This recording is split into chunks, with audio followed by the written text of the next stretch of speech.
February 11th, 2026. The President of the United States walks into the chamber of the House of Representatives. The room stands. Cameras from around the world are rolling.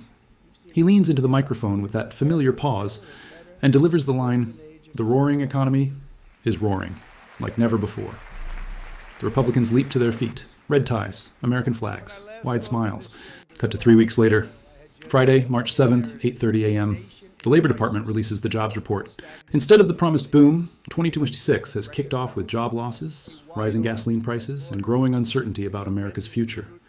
There is a gap between the boom Trump predicted and the volatile results he has produced, one that could define the midterm elections as he tries to defend Republican majorities in both the House and Senate.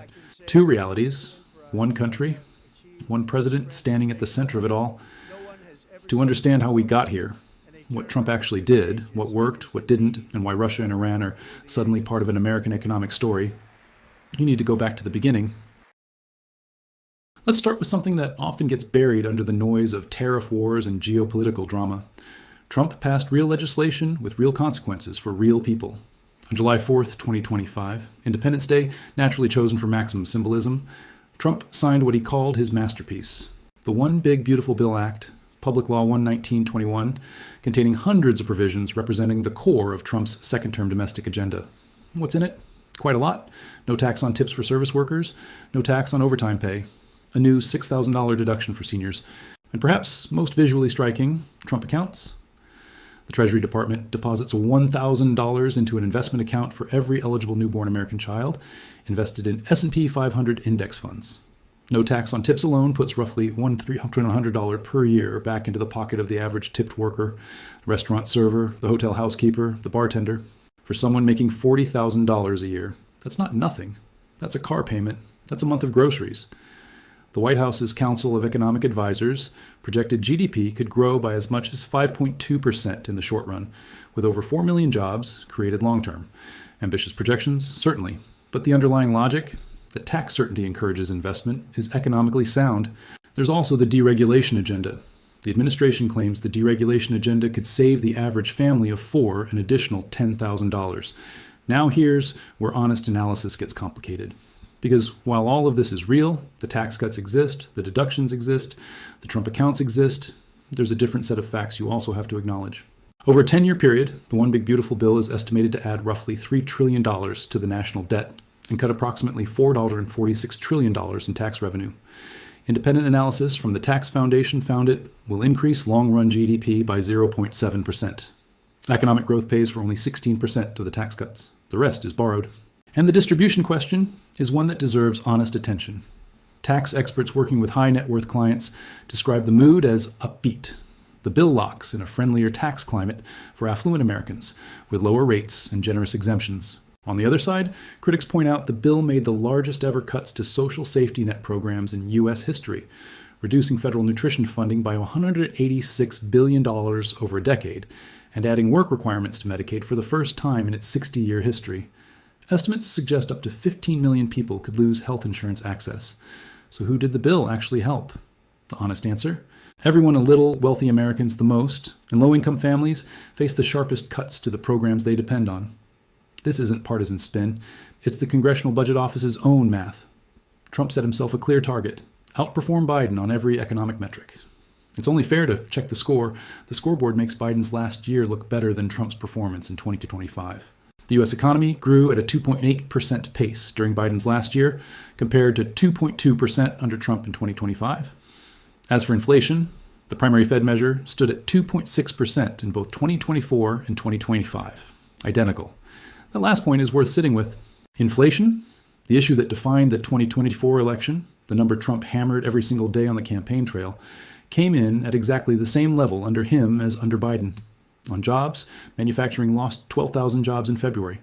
The sector has been shedding jobs almost every month since Trump's re-election. On the immigration and jobs promise, the unemployment rate for people born in the U.S. has climbed over the past 12 months from 4.4% to 4.7%. The people Trump said would get jobs because of his immigration crackdown are, in fact, increasingly searching for work. There are genuine wins. Business sector labor productivity climbed 2.8% in the fourth quarter of last year, a positive sign for long-term growth, reflecting a strong tech sector. Productivity growth is real and matters for long-run prosperity. But the challenge is that gains might not be spread to workers in the form of higher pay. Labor's share of income fell to the lowest level on record. The economy is producing more per hour of work. The question is, whose pocket does that go into? Tariffs are the ideological heart of Trump's economic vision. He believes in them with something close to religious conviction. He calls them the most beautiful word in the dictionary. He says no economist understands them the way he does. What actually happened? Tariff rates on Chinese goods hit 145% at their peak. The average effective tariff on all imports surged to levels not seen since the 1930s. And then the Supreme Court stepped in. The tariff drama is ongoing, creating uncertainty that has proven to be one of Trump's key economic vulnerabilities. The core problem isn't the theory. The theory? That America has been running unfair trade deals for decades, that manufacturing left in devastated communities like Youngstown and Detroit, that China plays by different rules, has merit. Many economists, including those who aren't Trump supporters, agree that something had to change. The problem is the execution. When a CEO doesn't know what tariff rates will be next month, they don't build a factory. They wait. And waiting means no jobs, no investment, no growth. The other problem, labor productivity is up, but workers aren't fully benefiting. Companies have adapted. They've found workarounds, shifted supply chains, absorbed costs, but the promised manufacturing renaissance hasn't materialized. The jobs didn't come home. And who paid for the tariffs themselves? Not China, not Mexico, not the European Union. American importing companies paid the tariffs at the border and passed the cost to American consumers through higher prices. This is not a political argument. It's how tariffs mechanically work. Now here's where Trump's presidency gets genuinely historic in scope and genuinely controversial in substance. From day one of his second term, Trump made clear he intended to end the war in Ukraine, personally, directly. The way he ends business deals, by getting both sides in a room and hammering out an agreement. In August 2025, he hosted Putin in Alaska, first ever summit on American soil with the Russian president since the invasion. Trump hosted Putin at Joint Base Elmendorf-Richardson in Anchorage, a summit framed as a test of whether personal diplomacy could unlock what international pressure had failed to achieve. In parallel, Zelensky was received at the White House, where Trump reiterated U.S. support for Ukraine while signaling that any peace would require difficult compromises. By November 2025, a formal plan emerged. The White House's 28-point draft plan was put together by Trump's envoy Steve Witkoff and his Russian counterpart Kirill Dmitriev and presented to Zelensky by U.S. Army Secretary Daniel Driscoll. The plan includes difficult concessions for Ukraine, ceding territory including the eastern Donbas region and reducing the size of its army. By late December, there were signs of genuine movement. Trump said Moscow and Kyiv were closer than ever to a deal, proposing a free economic zone in disputed areas under which Kyiv would withdraw its forces as part of a negotiated peace. Zelensky reiterated that any territorial decisions must ultimately be decided by the Ukrainian people through referendums. Credit where it's due. Trump did something his predecessor never attempted: direct, sustained personal engagement with both sides simultaneously. In April 2025, Putin announced Russia's first official ground combat truce since the invasion began, a 30-hour Easter ceasefire. Both sides accused the other of violations, but the fact that it happened at all was notable. And here's a dimension that doesn't get enough attention in the economic press. If a genuine peace is achieved, the economic implications for the United States are substantial. European reconstruction contracts, new energy infrastructure deals, the potential reopening of trade corridors. American companies entering a massive market that's been closed for years. But the criticism is serious and shouldn't be soft-pedaled. Trump's administration formulated peace plans generally favorable towards Russia, and these offers have been met with refusal from both Russia and Ukraine. Russia has repeatedly refused calls for a ceasefire, and Putin has repeatedly spurned direct negotiations with Zelensky. Russia has substantially expanded its military production throughout 2025, increasing output of artillery shells and refurbishing Soviet stockpiles. None of this suggests a side preparing to make genuine concessions. The deeper problem, Russia's track record on agreements, is clear. The war is unquestionably weakening Russia's economy, but Moscow continues its advance, and 74% of Russians still support the war, with most wanting peace only with victory gains. So what is Putin actually doing? Most likely, using the peace process to buy time, lift sanctions pressure, and lock in territorial gains, while American attention is divided between Ukraine, Iran, and Venezuela. Is Trump being played, or is he playing a longer game that we don't fully see yet? That question remains genuinely open. But the optimism of closer than ever has been on the table for over a year, and the shooting hasn't stopped. January 3rd, 2026. American Special Operations Forces take Caracas. Nicolas Maduro, the man who ran Venezuela for 11 years while its people fled by the millions, is arrested and flown to New York in handcuffs. Trump's explanation was blunt. Venezuela was a narco-state threatening regional security. True enough. Maduro ran a government that partnered with cartels, hosted Iranian drone facilities, sheltered Russian military advisors, and systematically destroyed the economy of a country sitting on the world's largest proven oil reserves. But the economic logic goes deeper than narco-terrorism.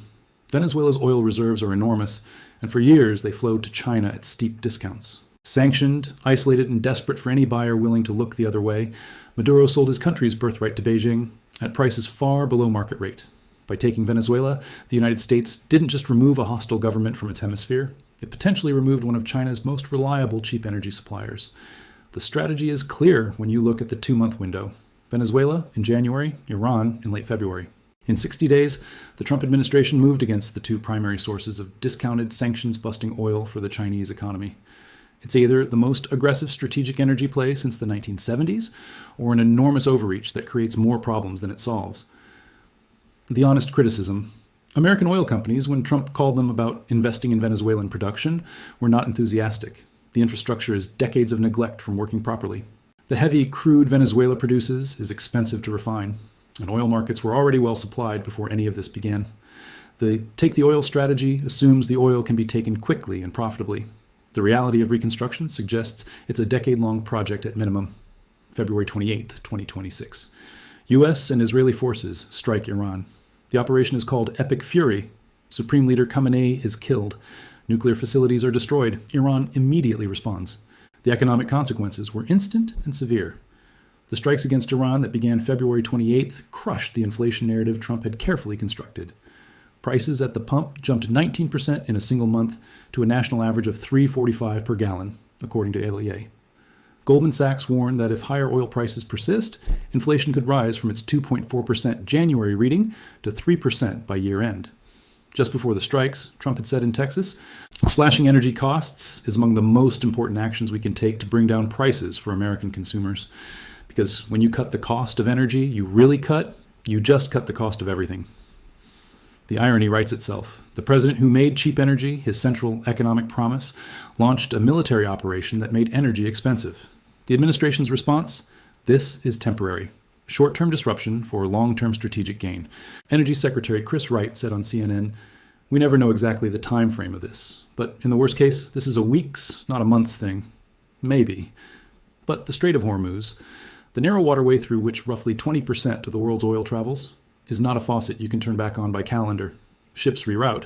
Insurance costs spike. Tanker captains don't sail through minefields on schedule. The strategic logic behind striking Iran has some merit. Iran's nuclear program was advancing. The regime was the primary destabilizing force in the Middle East, and severing Iranian oil exports was the explicit goal of Trump's policy since February 2025. On paper, a weakened or changed Iranian government could stabilize the region and eventually bring more oil to market, not less. The question every American paying $4 at the pump is asking is simpler: when? Here's what ties every chapter of this story together. There are two economies running simultaneously in the United States right now. One is booming, the other is grinding. The booming economy belongs to Americans who own assets.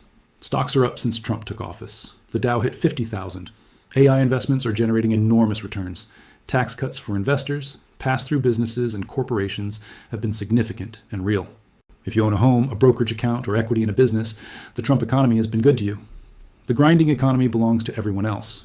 Consumer sentiment in February showed a sizable increase among people who own stocks, which was fully offset by a decline among consumers without stock holdings, according to the University of Michigan survey director. That sentence deserves a full stop. The economy split exactly along the line of asset ownership. Those with wealth felt better. Those without felt worse. Beef prices up 9%, coffee up 18%, gasoline up 19% in a month. Labor's share of income fell to the lowest level ever recorded. The economy is producing more efficiently, but the people doing this producing are taking home a shrinking share of what they create. The one big beautiful bill cut SNAP, food assistance, by $186 billion over a decade. For a family in rural Mississippi that depends on food stamps, this isn't an abstraction. This is the difference between eating and not. This is the central contradiction of Trump's economic legacy. A genuinely productive economy with genuinely growing inequality. Growth and stratification happening simultaneously. And the political question, who feels it, will define the 2026 midterms. This is the story that receives the least television coverage and may matter the most in the long run. Trump wants low interest rates, urgently and vocally. He needs them. Lower rates stimulate the economy, make the debt cheaper to service, and give voters the feeling of prosperity before the midterms. But the Federal Reserve is independent. It sets rates based on inflation and employment data, not political calendars. And Trump has been systematically pressuring, challenging, and attempting to undermine that independence, attempting to fire Fed governors, launching a Justice Department investigation into Chair Jerome Powell, and appointing advisors sympathetic to the idea of political monetary policy. Why does this matter economically? Because the moment markets believe the Fed is a political instrument of the White House, inflation expectations change, bond yields rise, the dollar weakens. The cost of financing the national debt, already at historically high levels, increases further. There's a global precedent that runs in one direction: Turkey, Argentina, Venezuela. Every country that has subordinated its central bank to political pressure has faced inflationary crises. This is not ideology. It is the empirical record of monetary history. The good news, so far, the Fed has held. The bad news, the war in Iran has made Trump's demand for rate cuts impossible to fulfill anyway. When oil prices push inflation back toward 3%, the Fed cannot cut rates without abandoning its mandate. Trump inadvertently locked himself out of the monetary relief he needed. America is borrowing money at a pace that, outside of world wars and financial crises, has no historical precedent.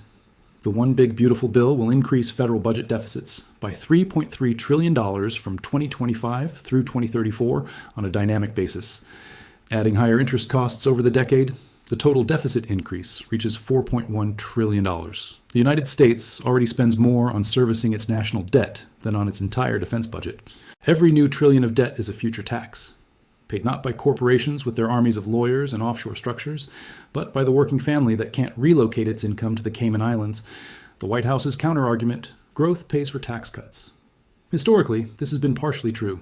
The Reagan tax cuts of 1981 were followed by a strong expansion, but they were also followed by significant deficit increases that weren't fully resolved for a decade. Independent analysis suggests economic growth pays for only 16% of these tax cuts. The remaining 84% is financed by borrowing. This is not a reason to reject tax cuts categorically, but it is a reason to be honest about the math. Someone will pay this debt. And that someone will almost certainly be someone born after 2025. Someone who will inherit both the benefits and the bills of the decisions being made today. After everything, the tax bill, the tariffs, the Russia diplomacy, the Venezuela operation, the Iran strikes, the Fed pressure, the debt, what is the honest verdict on Trump's economy? It is neither the roaring triumph he claims at rallies nor the catastrophic collapse his critics predict. It is something more complicated and in some ways more interesting than either narrative. Trump has staked his economic argument on doing better than Biden. While he has avoided the inflation spikes that haunted Biden's presidency, he has not delivered stronger growth or more hiring. That's the baseline. He kept the worst of Biden's era from returning. He did not deliver the boom he promised, where he has genuinely moved the needle: tax certainty for businesses and workers, productivity growth, digital asset regulation, diplomatic engagement on multiple conflict fronts, and a serious challenge to China's economic dominance, however chaotic the methods. Where the story is more troubling, a manufacturing sector that isn't growing, a housing market locked in dysfunction, a safety net being cut while military adventurism expands, and a debt trajectory that no serious economist considers sustainable. The Russia-Ukraine peace effort is genuinely ambitious. It may yet succeed, and if it does, the economic dividend could be significant. Or it may be a sophisticated Russian delay tactic dressed as diplomacy. The honest answer is, we don't know yet. The Iran operation may ultimately stabilize a dangerous region and remove a nuclear threat, or it may become a new quagmire that drains American treasure and credibility for a generation. Again, genuinely uncertain. What is certain is this: almost 70% of Americans expect 2026 to be a year of economic hardship. That number is the most important data point in this entire analysis, not because it proves Trump has failed. Sentiment can be wrong, and economies can turn quickly, but because it captures the fundamental gap between the administration's narrative and the daily lived experience of the American people. The man filling his truck at a quick trip in Colorado, watching the numbers spin past $80, $90, $100. He doesn't care about GDP calculations or free economic zones in the Donbass. He cares about whether the economy the president keeps calling roaring is working for him. Right now, for too many Americans, the honest answer is not quite. 3 scenarios for the next 12 months. The optimistic case: Iran stabilizes faster than expected. Oil prices fall back toward $70. The Fed cuts rates twice. The tax cuts begin to show up in wage growth. Venezuela remains quiet. Russia accepts a partial deal. Trump goes into the midterms with a genuine economic story to tell. The cautious case? The Iran conflict drags on for months. Oil stays elevated. Inflation climbs back toward 3%. The Fed stays on hold. Growth slows to near zero, but avoids contraction. A grinding, uncomfortable year that produces no clear economic winner. The difficult case? Something breaks. A financial market spooked by persistent oil prices and Fed inaction. A geopolitical escalation that pulls more resources into military spending. A recession, the word every White House advisor is carefully avoiding, but every serious economist keeps quietly putting in their probability models. Which scenario materializes depends on decisions being made in real time. In Tehran, in Moscow, in Caracas, and on Pennsylvania Avenue. That's the nature of a presidency that has bet everything on big, bold, sometimes chaotic moves. The roaring economy may yet roar. But as of March 2026, it sounds more like a clearing of the throat.